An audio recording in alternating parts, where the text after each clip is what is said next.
Kapod wantiere kadho wadnam chumbi wadok lipodwa mokwongo mane wasingo mi kod kukune kamari uruog bishobe mag din jokopere koro kwa josiasa mapacho kamondo miyo weregi wach mar timo campaign mohiu kagi kodi gima duong' ma jo Kenya dwaro sani en keto e tim chenro mabiro konyo e bero uchumi mapacho kam. Jodologo ne loso Mombasa kamane gisidhi ayanga campaign matimo ikruok ne nyasi mar ndalo 40 mag tweyo e kind oganda jokopere. Joja oko ni kod ler mathoth kowuok Mombasa. En nyasi moyedhi mane obagi Mombasa gi riwruog bishobe ma jokopere mar timo campaign moyedhi mar alam e kinde mag ndalo 40 mag tweyo.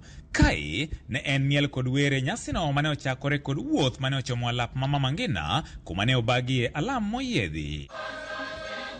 Kotel nagi kod jakomgi Maurice Mohatia ma en Archbishop ma Kisumu, jodologo ne okoni achiel kuom gigo ma kidek chako thiro dongruok ma pacho ka en campaign mohiu ma josiasa osechako timo ka achiel kod rem kedo gi mibadhi ma pod ogurore e pacho ka. This early onset of political campaigns diverts critical attention from national development, shifting focus to the spectacle of election campaigns. We categorically condemn all forms of corruption that rob our people of their God-given rights and obstruct the path of just society. We ask the Ethics and Anti-Corruption Commission, EACC, and other relevant bodies to enforce anti-corruption measures rigorously and impartially. Midhiero masani okwako sekta mar thieth gikone chalni timore bang' piny owacho sidho chenro manyien mar SHA magikone chalni ne orumo mapiyo kapok otim ikruok malong'o. Gidwani kaber to koro piny owacho lok chike motenore kod kaweche mag thieth mar temo bero sekta no. As Catholic bishops, we are still very unhappy that our hospitals, which serve mainly the underprivileged, are ground in because the government is not keeping its promises to remit funds owed to them.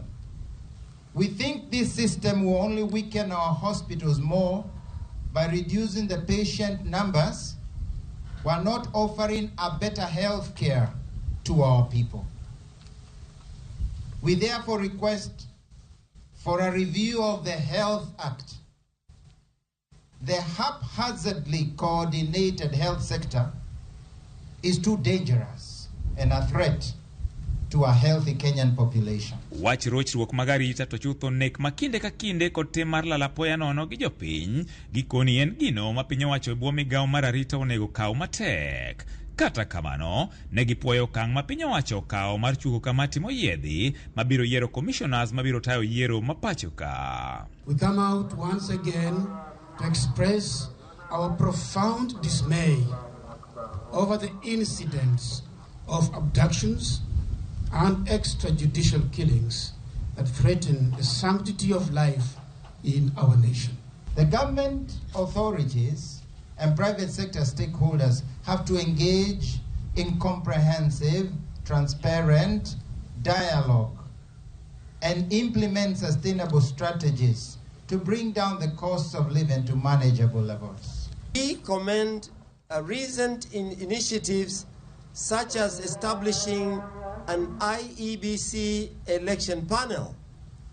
These steps are certainly exist in the restoring faith in our democratic institutions, but more is needed. Kai ne bende gikwayo oganda duto mondo mi owuog oko mar timo alam makende ne Papa Francis madende pod lit. We finally call upon all Catholics and all people of goodwill to continue praying for His Holiness Pope Francis, whose health still remains in critical condition, that the healing power of the Lord may be upon him. Bang' sidho ayanga campaign mar ikruok ne ndalo 40 mag tweyo, jodolo mag kanisa jokopere koro kwayo piny owacho mondo mi oketie maino mar bero uchumi ma pacho ka. George Aoko, Ramogi TV, Mombasa. Erokamano nya Joja oko kawadhi nyime ni duol makedo gi mibadhi e pacho ka EACC oyango chenro mabiro konyo piny